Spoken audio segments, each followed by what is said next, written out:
Julien Goyer, bonjour. Bonjour. Nous sommes au Salon du Son où la maison Sony, bien connue des amateurs, propose une enceinte Google. Absolument. Alors, elle s'appelle la LFS 50G. Absolument. Pourquoi avez-vous trouvé un nom si bête? Parce que, en fait, ça rappelle le lifestyle. C'est avant tout une enceinte qui permet de faire ce que vous feriez d'habitude, c'est-à-dire parler à vos enfants, à vos amis, à votre famille. Et là, vous allez pouvoir parler à votre enceinte et comme ça, diriger, lui poser des questions pour savoir quel temps fera-t-il, pour savoir comment faire un gâteau au chocolat, ou alors pour envoyer de la musique ou de la vidéo sur des appareils connectés. Alors, en fait, vous avez intégré Google Home à un de vos produits. Absolument, on a intégré la plateforme Google Home, sachant qu'on a apporté d'autres caractéristiques. Lesquelles?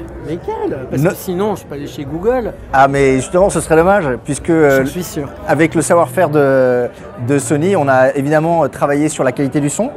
Donc vous avez à la fois une qualité de son qui est permise par les haut-parleurs et le volume sonore, et également une technologie de son à 360 degrés qui permet de pouvoir avoir la même qualité de son quel que soit l'endroit où vous mettez l'enceinte dans la pièce. Et je peux la relier à d'autres enceintes? Vous pouvez complètement la relier à d'autres enceintes à partir du moment où elles sont connectées sur le même réseau Wi-Fi de la maison. Par contre, si je la compare au produit concurrent qui est l'ICO d'Amazon, il n'y a pas d'écran. Alors, il n'y a pas d'écran puisque notre parti pris, c'est que, avant tout, c'est un portail vers plein d'utilisations. Et ce n'est pas forcément l'enceinte que vous allez regarder, c'est peut-être plutôt la télé que vous aurez connectée dans votre salon ou dans votre cuisine ou même dans votre chambre par exemple, qui va vous servir d'afficheur pour tout ce qui est application, que ce soit Netflix, YouTube, applications vidéo sur lesquelles vous allez envoyer un signal par ordre via notre enceinte, mais qui sera affiché sur la télé. Donc on n'a pas ressenti le besoin d'avoir un écran sur l'enceinte. Alors, j'imagine que vous, comme d'autres, avez envie de vous accaparer le marché de la domotique. Hein. Est-ce que vous avez inclus des applications particulières?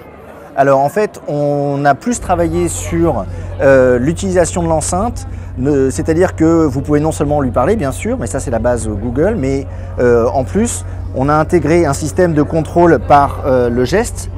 On a intégré le fait qu'elle est résistante aux éclaboussures. C'est toujours bien puisque ce genre d'enceinte, on a vu par des études qu'elles sont souvent installées dans la cuisine et peuvent servir justement lorsque vous cherchez une recette ou autre, ou lorsque vous écoutez la radio dans votre cuisine.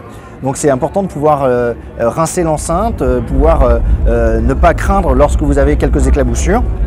Et puis également, on a rajouté une horloge de façon à pouvoir garder l'œil sur l'heure qu'il est. Et puis bien sûr, vous pouvez rajouter tout ce qui est fonction timer, plein de fonctions additionnelles. Et donc on a travaillé plutôt sur l'utilisation de l'enceinte comme un objet connecté, mais qui produit du bon son. Et après, on se base bien sûr sur la base Google Home. Et combien vaut-elle? Elle vaut 350 € et elle sera lancée mi-novembre.